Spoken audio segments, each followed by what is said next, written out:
आप लोग कृपया भुगतान ग्रहण कर लें।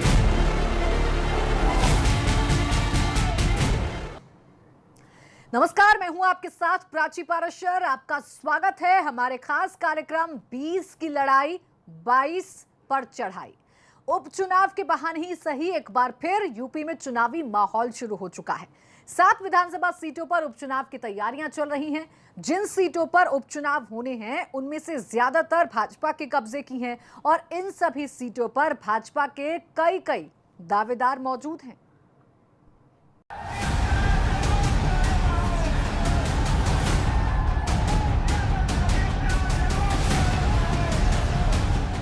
देश भर के कई सीटों पर उपचुनाव होने हैं। ऐसे में यूपी में भी विधानसभा की 8 सीटों पर चुनाव की घोषणा हो चुकी है और नामांकन शुरू हो चुका है।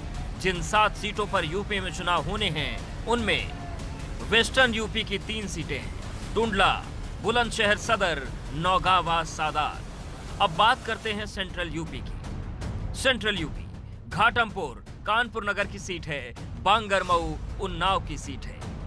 उपचुनाव में ईस्ट यूपी की 2 विधानसभा सीटें शामिल हैं। ईस्ट यूपी की 2 सीटें हैं जौनपुर की मल्हनी और देवरिया सदर।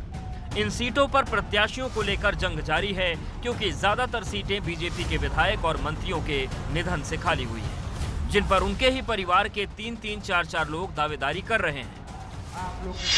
कानपुर की घाटमपुर सीट कमल रानी वरुण के निधन के बाद खाली हुई, जिसके लिए भाजपा से अब तक 21 लोगों ने अपनी दावेदारी पेश की है। इसमें राष्ट्रपति का एक भतीजा भी बताया जा रहा है। इसके अलावा कमल रानी की बेटी स्वप्निल वरुण भी प्रबल दावेदारों में से एक है। कैबिनेट मंत्री कमल रानी वरुण के निधन के बाद खाली हुई घाटमपुर विधानसभा में उपचुनाव होना है, लिहाजा भारतीय जनता पार्टी से 2 दर्जन से ज्यादा प्रत्याशी टिकट को लेकर दावेदारी कर रहे हैं। अगर प्रबल दावेदारों में बात की जाए तो कमल रानी वरुण की पुत्री स्वप्निल वरुण प्रबल दावेदार के रूप में देखी जा रही हैं। तो वहीं प्रदेश मंत्री भाजपा देवेंद्र कुमार और 2012 में प्रत्याशी रह चुकी गीता सोनकर भी घाटमपुर विधानसभा से प्रबल दावेदार निकलकर सामने आ रही हैं। बांगरमऊ सीट पर बीजेपी के विधायक रहे और रेप के आरोप में जेल की सजा काट रहे कुलदीप सिंह सेंगर की पत्नी संगीता सेंगर टिकट की सबसे प्रबल दावेदार हैं। इसके अलावा पार्टी के नेता अरुण सिंह और किशन निषाद भी प्रबल दावेदारों में गिने जा रहे हैं। रेप मामले में बांगरमऊ विधायक कुलदीप सिंह सेंगर के जेल जाने के बाद 3 तारीख को बांगरमऊ विधानसभा में उपचुनाव होना है। कांग्रेस ने आरती वाजपेयी को अपना प्रत्याशी बनाया है, वहीं बसपा ने महेश पाल को अपना प्रत्याशी बनाया है। भाजपा ने अभी तक अपना प्रत्याशी घोषित नहीं किया है। बात करी जाए भाजपा के कैंडिडेटों की तो सबसे ऊपर नाम आता है विधायक कुलदीप सिंह सेंगर की पत्नी संगीता सेंगर का। अमरोहा की नौगांव सादात सीट पूर्व मंत्री चेतन चौहान के निधन के बाद से खाली है, जिस पर 3 नवंबर को वोटिंग होनी है। इस सीट से चेतन चौहान की पत्नी संगीता चौहान टिकट मांग रही हैं, जबकि भाजपा के ही देवेंद्र नागपाल और ब्रजेश चौधरी भी दावेदारी में हैं। अमरोहा की नौगांवा सादात विधानसभा सीट भाजपा के लिए बहुत अहम है, क्योंकि ये सीट चेतन चौहान की मौत के बाद खाली हुई है और भाजपा में कई दावेदार इस सीट पर अपना दावा ठोक रहे हैं। यही वजह है कि भाजपा अभी तक इस सीट पर अपना प्रत्याशी घोषित नहीं कर पाई है, जबकि सपा और बसपा ने अपने प्रत्याशियों को मैदान में उतार कर चुनावी रण में ताल ठोक दी है। भाजपा में सबसे प्रबल दावेदारी चेतन चौहान की पत्नी संगीता चौहान की मानी जा रही है। हालांकि दावेदारों की दौड़ में देवेंद्र नागपाल और जिला अध्यक्ष ब्रजेश चौधरी भी शामिल हैं। बुलंदशहर सीट भाजपा विधायक वीरेंद्र सिरोही के निधन से खाली हुई थी, जिस पर भाजपा के 1 दर्जन से ज्यादा नेता टिकट की दावेदारी कर रहे हैं। इसमें स्वर्गीय विधायक वीरेंद्र सिरोही के परिवार से ही 4 लोग दावेदारों में शामिल हैं।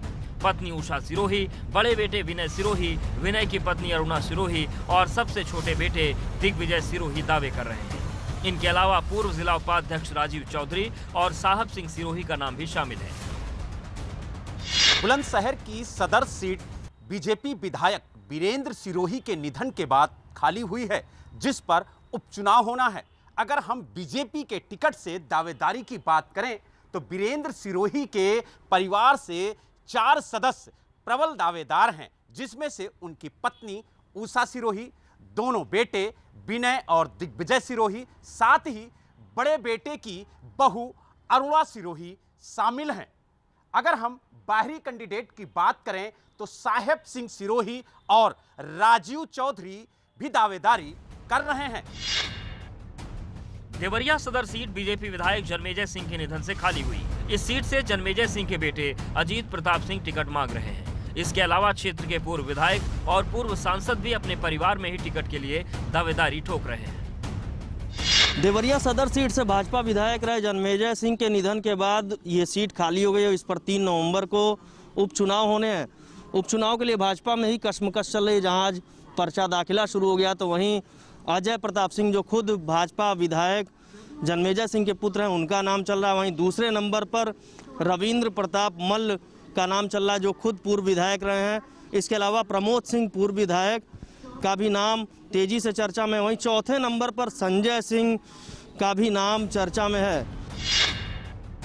फिरोजाबाद की टुंडला सीट कैबिनेट मंत्री एसपी सिंह बघेल के सांसद बनने के बाद खाली हुई थी, जिस पर एसपी सिंह बघेल की बेटी सलोनी बघेल दावेदारी कर रही हैं। उनके अलावा दावेदारों में पार्टी के बड़े नेता प्रेम सिंह धनगर और राकेश बाबू जाटव का नाम भी शामिल है।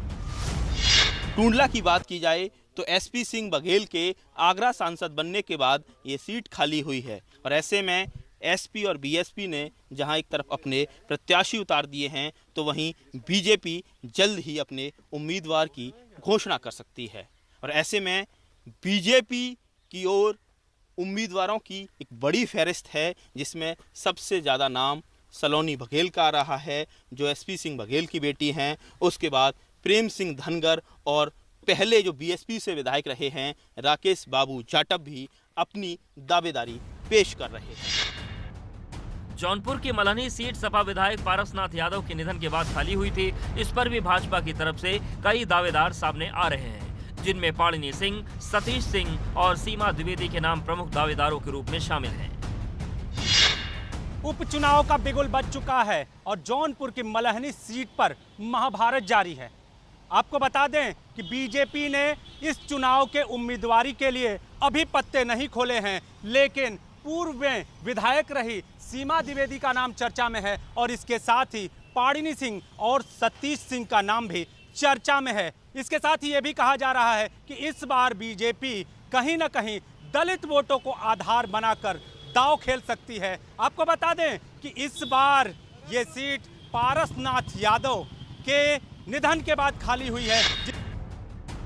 बीजेपी ने नामांकन शुरू होने के बावजूद अब तक किसी भी सीट पर उम्मीदवार के नामों का ऐलान नहीं किया है, जिसकी बड़ी वजह एक सीट पर कई दावेदारों के नामों का होना बताया जा रहा है। जिन 7 सीटों पर उपचुनाव होने हैं उनमें से 6 सीटें भाजपा के खाते में दर्ज हैं। उम्मीद की जा रही है कि अगले 48 घंटे में इन सीटों पर भाजपा उम्मीदवारों की घोषणा कर सकती है। Bureau report, ABP Ganga. तो यूपी की 7 सीटों पर होने वाले उपचुनाव की तैयारियों में भाजपा सबसे आगे दिख रही है, लेकिन पार्टी ने अभी तक एक भी उम्मीदवार के नाम की घोषणा नहीं की है। तो वहीं दूसरी तरफ विपक्षी पार्टियां लगातार उम्मीदवारों के नामों का ऐलान करती जा रही हैं। हालांकि आज नामांकन का पहला दिन किसी भी पार्टी के प्रत्याशी ने पर्चा नहीं दाखिल किया।